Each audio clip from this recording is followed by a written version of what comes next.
여러분들이 내고 있던 건강보험료로 여행 온 외국인들이 공짜로 의료 쇼핑을 하고 있었다면 믿어지십니까? 여러 사람 명의로 병원을 돌아다니면서 마약 성분이 들어있는 향정신성 의약품을 처방받는 사람이 있다는 것 처음 들어보셨죠? 사실 전부터 이러한 문제들은 관계자들 사이에서 이미 심각성을 알고 있었고요.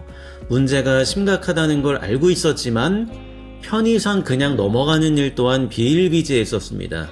드디어 정부에서 법을 개편했습니다. 사실 진작에 법을 바꿨어야 했는데요. 이제라도 제대로 법이 수정되는 것 같아 여러분들에게 기쁜 소식 들고 왔습니다. 먼저 구독, 좋아요, 알림 설정 부탁드립니다. 이제 시작하겠습니다. 안녕하십니까. 생활 속 필요한 정보를 전달해드리는 정보누리TV입니다. 국민건강보험 사이트에서 4월 4일 날짜로 공지된 내용 함께 읽어보면서 공유드리도록 하겠습니다. 지금까지는 병원에서 진료를 볼 때 주민등록번호를 불러주기만 하면 바로 접수가 되어 치료를 받을 수 있었습니다. 따로 신분증을 챙기고 다니지 않아도 바로 접수가 되었기 때문에 실수로 지갑을 집에 놓고 병원에 갔어도 문제없이 진료를 받을 수 있었던 거죠. 그런데 5월 20일부터는 반드시 신분증을 지참하고 가셔야 병원 진료를 받을 수 있습니다.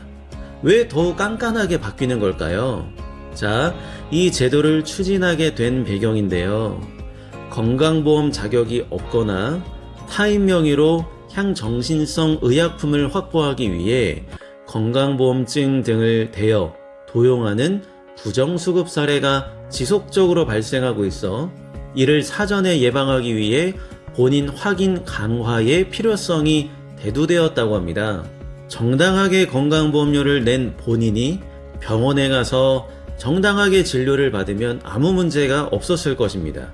그러나 건강보험 자격도 없는 사람, 그리고 다른 사람 명의로 향정신성 의약품을 처방받는 사례가 매년 늘어왔기 때문에 나날이 문제가 커져왔습니다. 여기서 말하는 향정신성 의약품은 쉽게 말해 아무나 처방받을 수 없는 마약 성분의 의약품을 말합니다.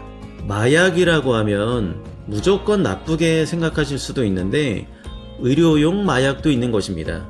심한 통증의 정도를 낮춰주고 마취를 하거나 신경을 억제하는 등 필요한 양을 적절히 사용하면 중증 환자에게 꼭 필요한 약이 됩니다.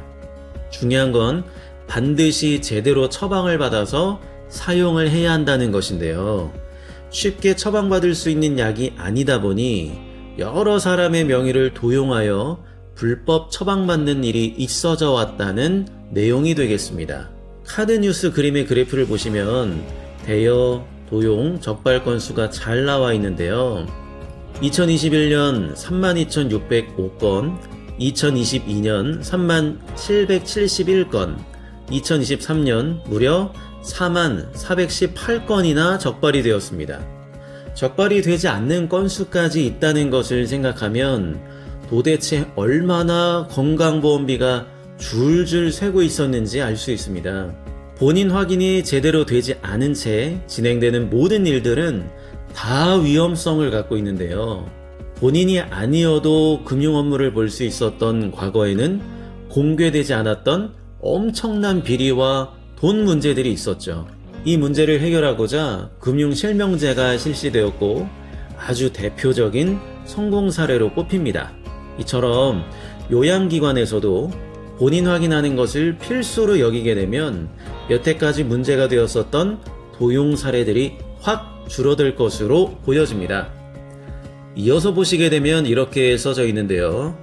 24년 5월 20일부터 요양기관, 즉 병원, 의원에서 건강보험 가입자 또는 피부양자에게 요양급여를 실시하는 경우 반드시 신분증 등으로 본인 확인을 실시한다라고 적혀 있습니다.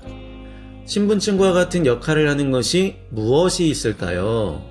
문서를 보시면 주민등록증, 운전면허증, 여권, 장애인 등록증, 국가보훈 등록증, 외국인 등록증, 외국 국적 동포 국내 거소 신고증, 영주증, 모바일 신분증, 건강보험증, 모바일 건강보험증 등 행정기관이나 공공기관이 발행한 증명서로 사진이 붙어 있고 주민등록번호 또는 외국인 등록번호가 포함되어 본인임을 확인 가능한 증명서 또는 서류라고 되어 있으니 참고하시기 바랍니다.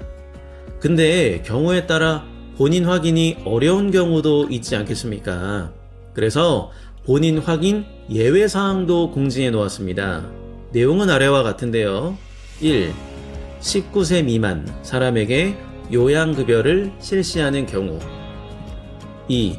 해당 요양기관에서 본인 여부 및 그 자격을 확인한 날로부터 6개월 이내. 3. 의사 등 처방전에 따라 약국, 약제를 지급하는 경우. 4. 진료, 의뢰 및 회송받는 경우. 5.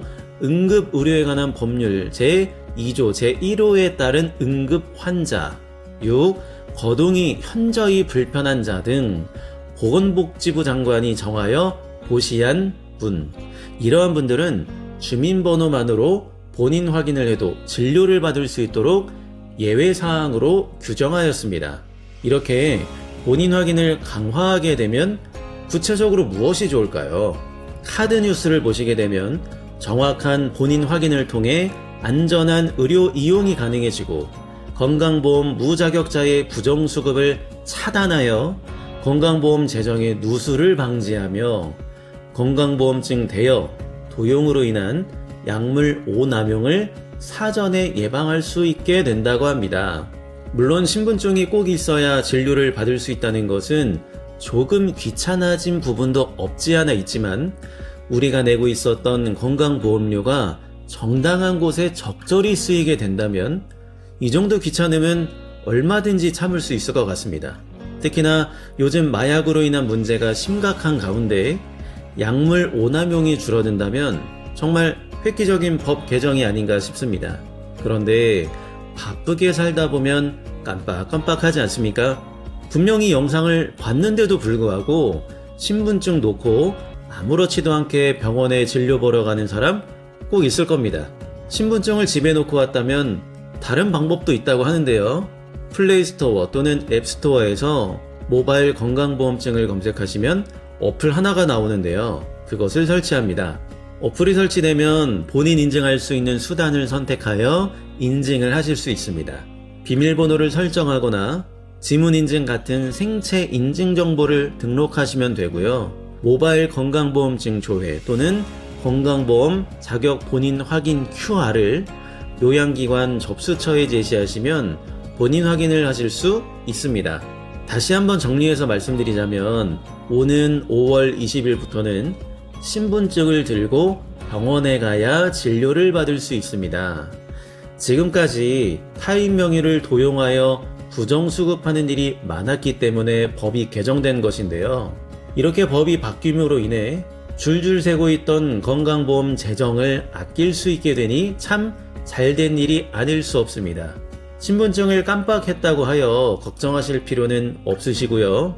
플레이스토어 또는 앱스토어에서 모바일 건강보험증 앱을 설치하여 본인 인증 후 병원 접수처에 제출하시면 본인 확인을 하실 수 있다는 점 기억하시면 되겠습니다.